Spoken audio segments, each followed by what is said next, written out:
Les saludamos desde Canal UCR, este medio universitario que se paga con los impuestos que tributan los habitantes de este país, y tenemos de nuevo el placer de tener con nosotros al profesor universitario Otón Solís, quien además es un político de lo más distinguido que este siglo y el siglo anterior dio en Costa Rica, quien es un costarricense preocupado por los temas que son importantes, y una vez que el canal nos permita regresar, estaremos conversando sobre un tema muy importante para ustedes, amigas y amigos, y para todos nosotros.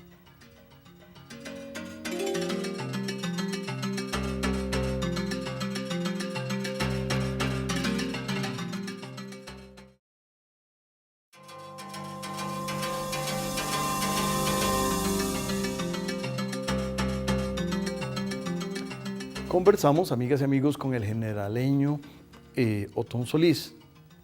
Es otra de las dimensiones que don Otón tiene. Y vamos a conversar con él sobre un tema que le ha llevado a las aulas universitarias en este campus, pero también allende la mar Oceana, que es básicamente el tema de las finanzas públicas como genérico, y en particular podríamos un poco pedirle la opinión sobre las ideas de consolidación fiscal que en este momento, en el entorno del final del año 13, y me imagino que esas reflexiones y esos temas continuarán un poco hacia el año 14 de este siglo, se están planteando. Don Otón, por favor. Bueno, un privilegio estar con usted, don Juan Rafael, y con la televisora de la Universidad de Costa Rica. Sí, yo creo que una vez más retorna el tema fiscal, porque el problema ha estado ahí. El país ha evitado comprometerse con un arreglo a una situación estructural que viene desde hace bastante tiempo, y hemos escogido como país sufrir las consecuencias de no arreglar el problema en lugar de arreglarlo, aunque fuese parcialmente.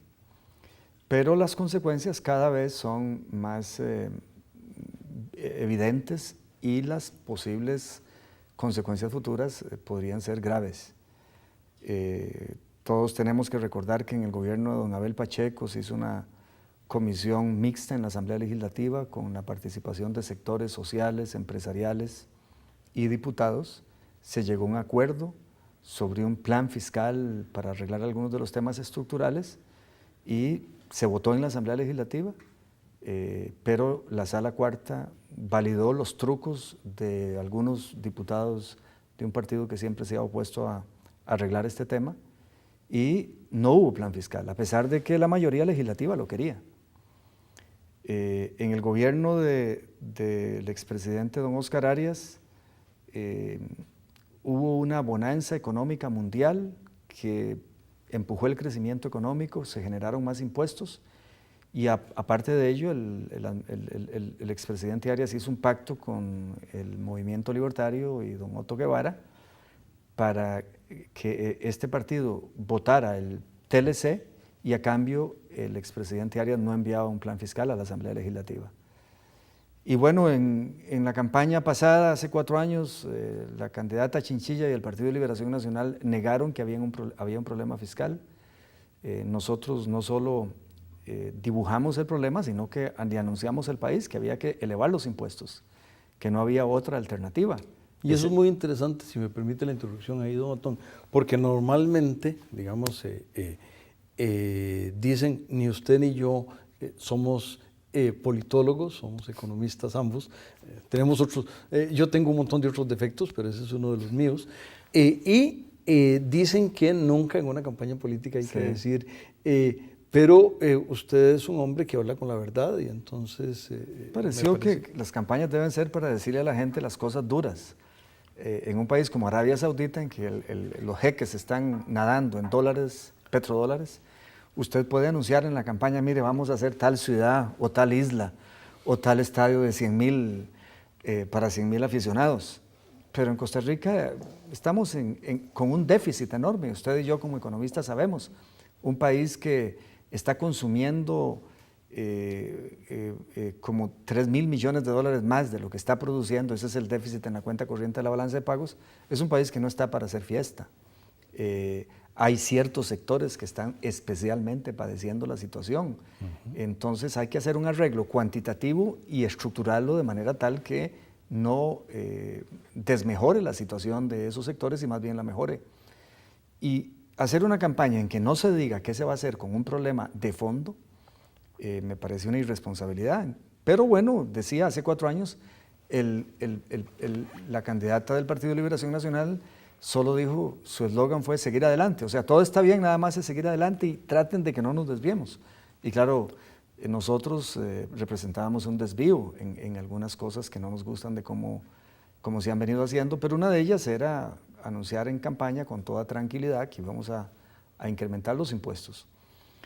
Apenas pasan las elecciones, la presidenta Chinchilla anuncia que es necesario cobrar más impuestos y claro, hace una presentación sin credibilidad porque no tenía la fuerza moral para cambiar de opinión en un tema tan importante. Y ahí nosotros pues hicimos una síntesis de 18 puntos, le dijimos a la presidenta, si se acuerdan por lo menos a los más importantes de estos 18 puntos, nosotros vamos adelante y damos los votos para una vía rápida, conociendo cómo opera la Asamblea Legislativa, y para el plan mismo. Y para suerte nuestra, de los 18 puntos, 17 fueron acordados con el gobierno. Y debo reconocerle a la presidenta, se mantuvo, a pesar de presiones de sectores exportadores, de las gentes en zonas francas, de ciertas gentes que ganan mucha plata en este país y nosotros pues le poníamos un impuesto elevado a los salarios de más de 4 millones.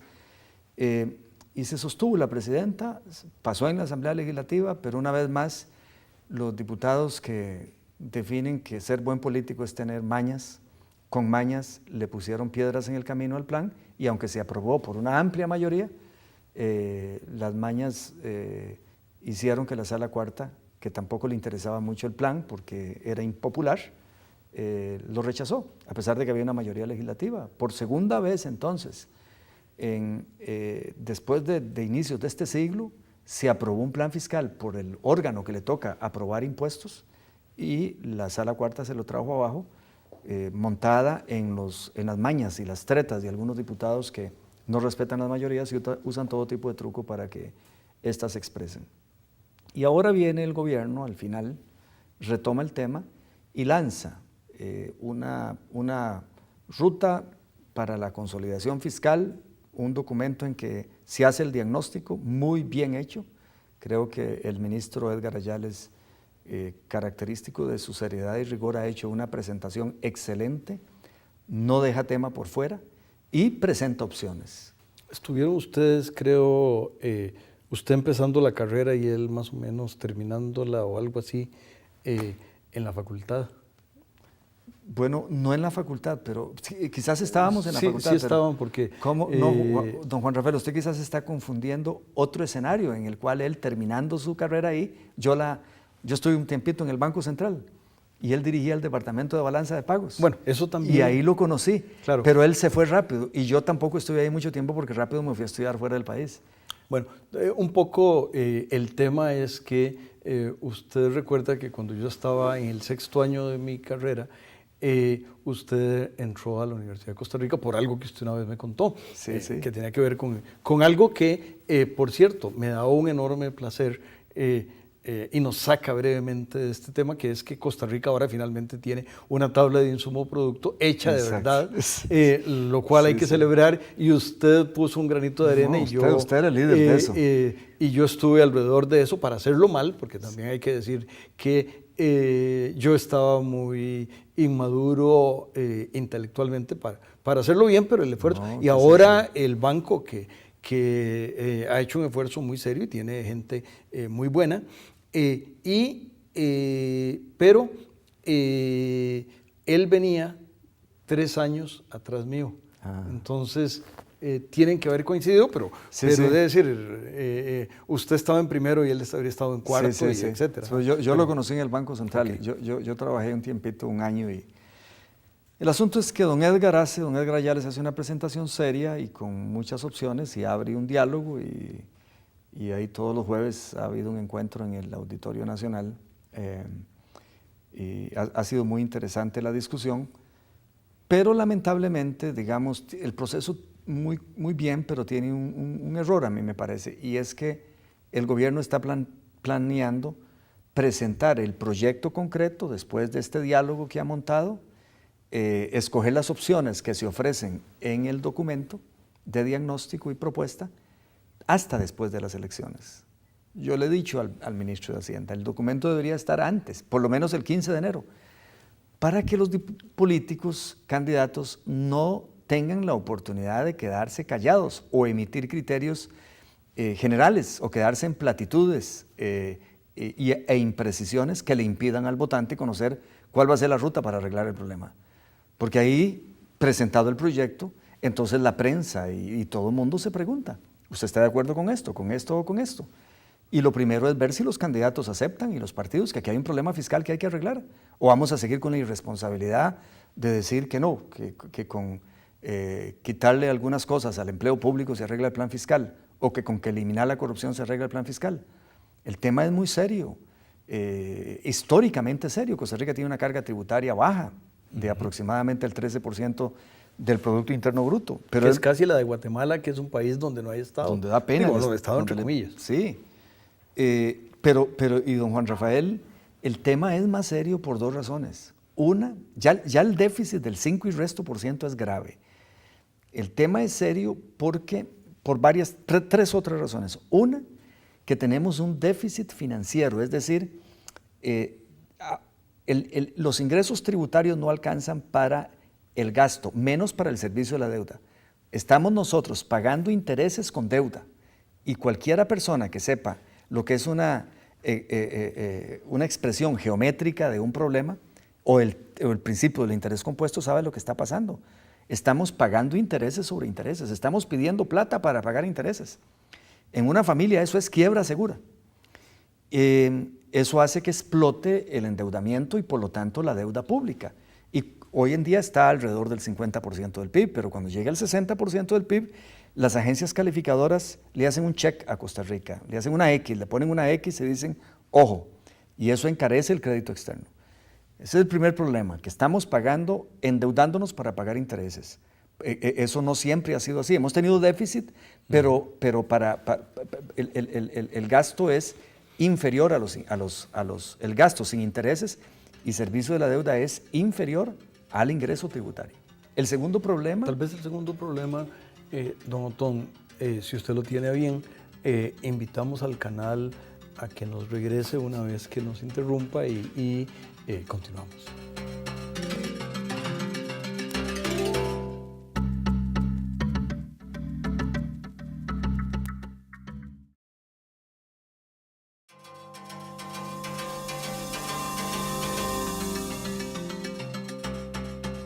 Continuamos, amigas y amigos, conversando, y ustedes lo pueden notar, que es un profesor universitario, con el profesor universitario Otón Solís, quien además es un costarricense que dice las cosas importantes y está pensando en el bienestar de ustedes y de sus familias. Decía usted, don Otón, que había 3 consideraciones.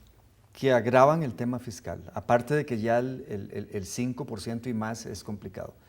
Y en primer lugar decía, es que estamos hoy en día pagando intereses con deuda. Sí.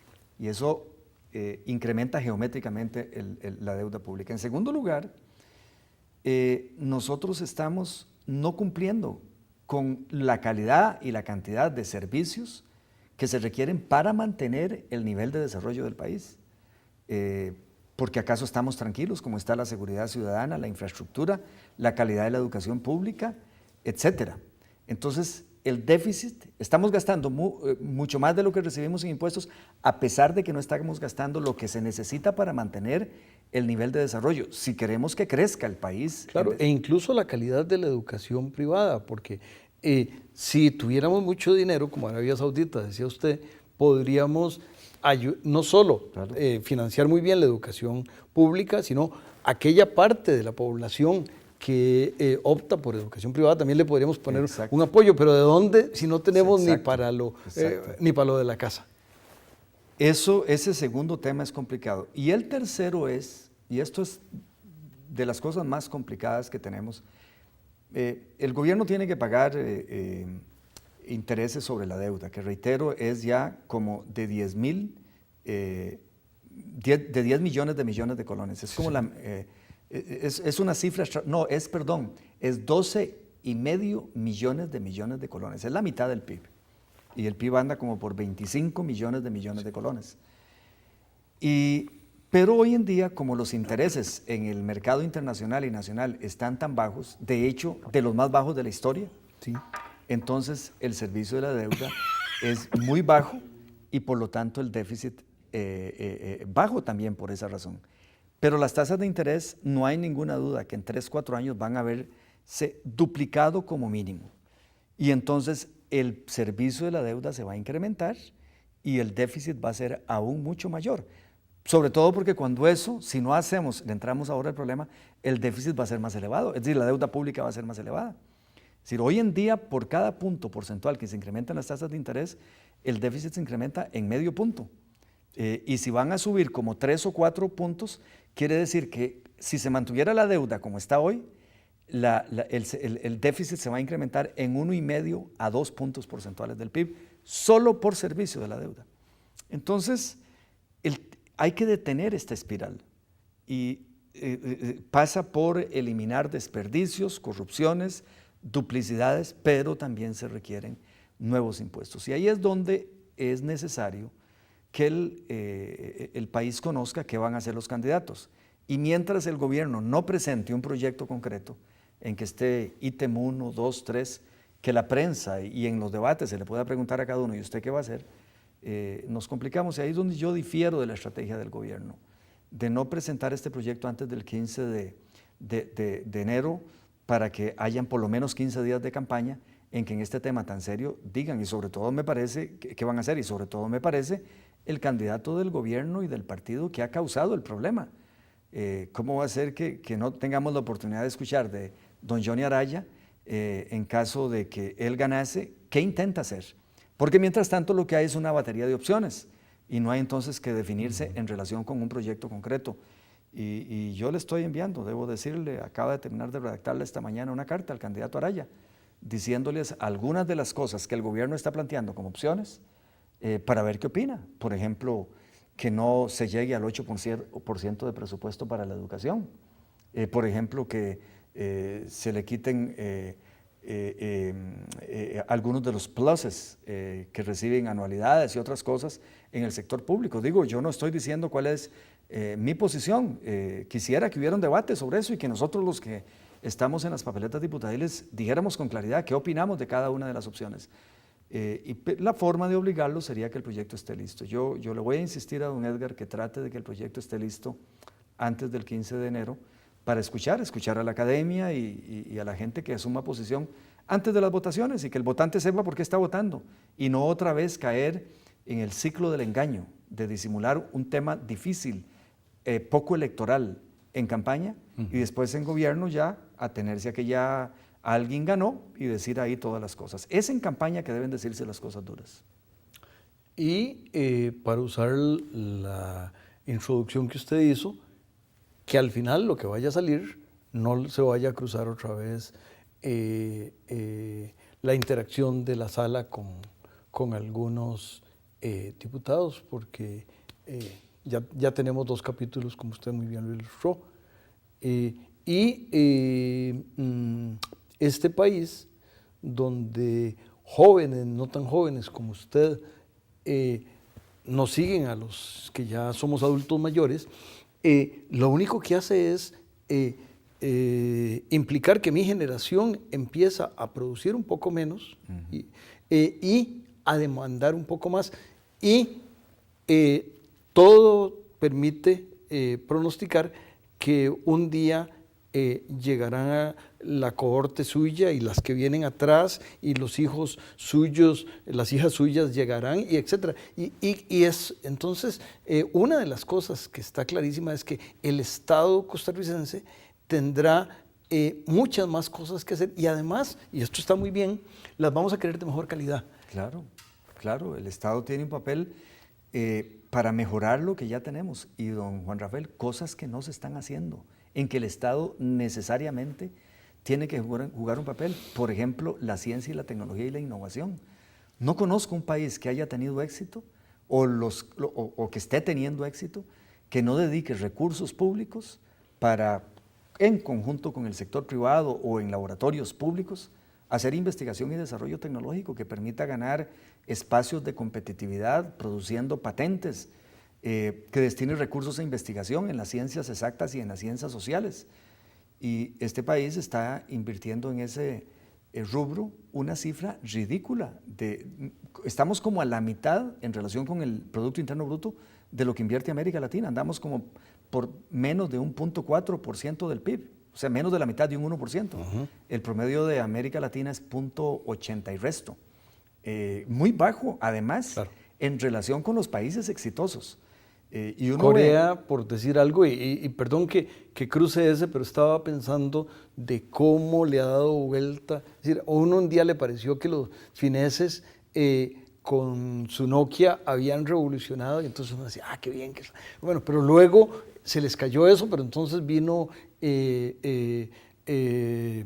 los coreanos, pero también los coreanos sacaron últimamente, y no le estoy haciendo como propaganda a nadie, sacaron un par de autos así que son como redonditos y se han vendido mucho, y uno dice, en 2 cosas tan distintas, sí, como, sí, sí. Como un teléfono con capacidades especiales pero ¿qué es lo que está detrás? Un país que debe estar gastando como el 5% con dinero ciencia público. Y tecnología.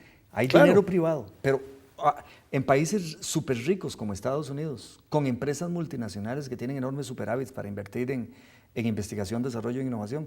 Y ahí está el Estado, con agencias estatales como el ARPA, una agencia para investigar en proyectos avanzados,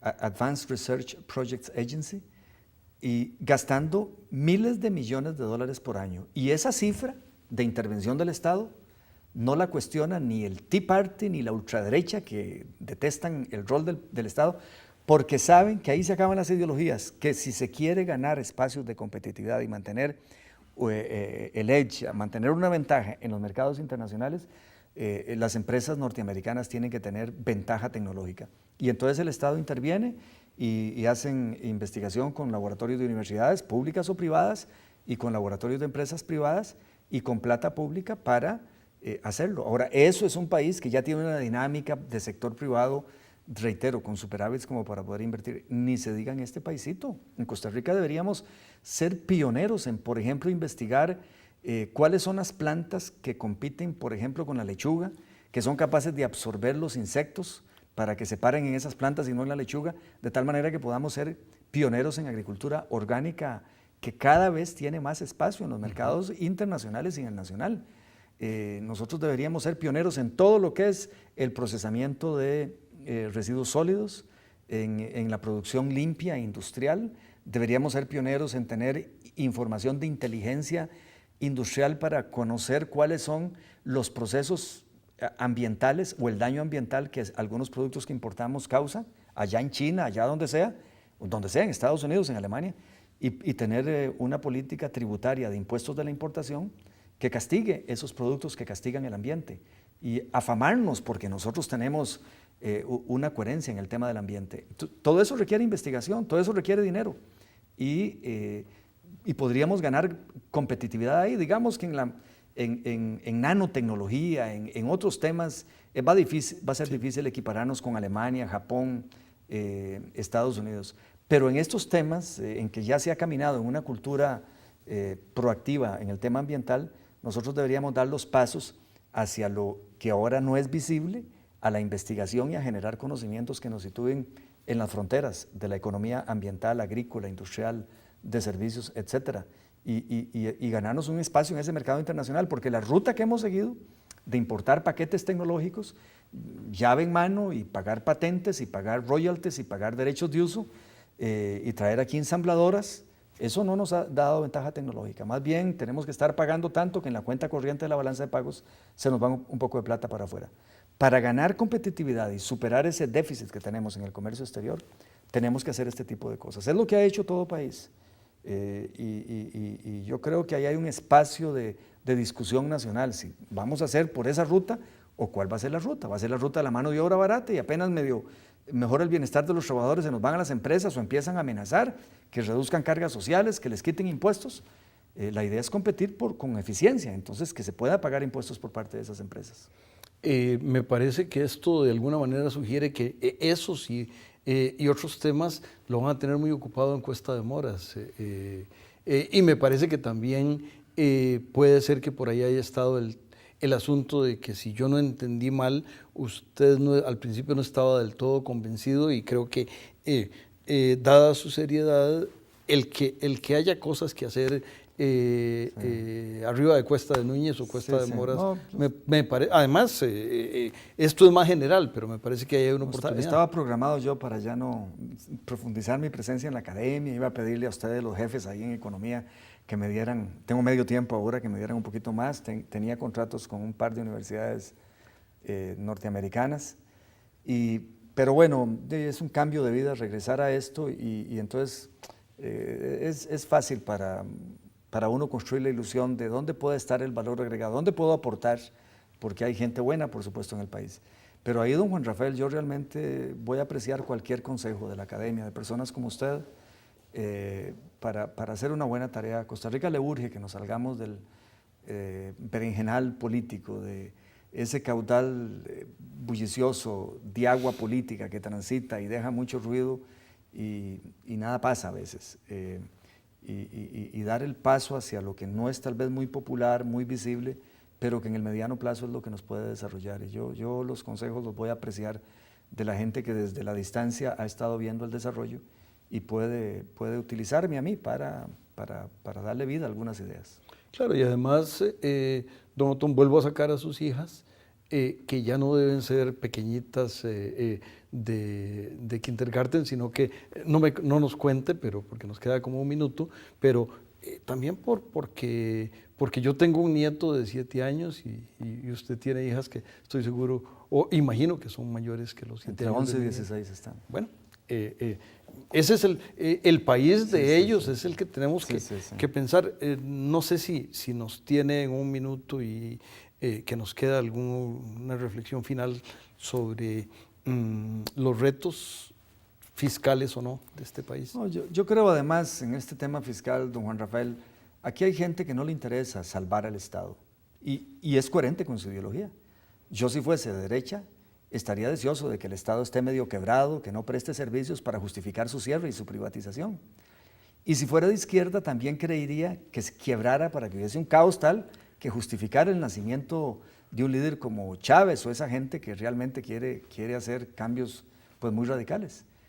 Pero en mi conformación, digámoslo así, ideológica, para mí el Estado es vital en una sociedad, sobre todo en una sociedad que está en desarrollo. El Estado tiene un papel pivotal que jugar y entonces tiene que jugarlo bien y no podemos abandonar su financiamiento saludable, porque si no está bien financiado, reitero, es la forma más fácil de exterminarlo. Y tenemos que financiarlo entre nosotros, los y las costarricenses, siempre asegurándonos que los que más tienen paguen más. Entonces no es un tema menor, es el tema central del desarrollo. Sí tiene obligación la clase política de que esos recursos se manejen con eficiencia y que lleguen donde tienen que llegar y no se queden en la tubería. Y por eso, pues las peleas de este servidor y otra gente en este país por la ética, la eficiencia, la gerencialidad en todo lo que es la administración pública. Pero las y los costarricenses tienen que pensar esto, que no todo partido tiene un deseo sincero de cuidar al Estado y que hasta son coherentes en que no les preocupe el tema fiscal porque lo que quieren es dañarlo por fines adversos. Pero en fin, otros sí creemos que el Estado es fundamental en el proceso de desarrollo estratégico y que tiene que hacer las cosas bien y tener un financiamiento sólido.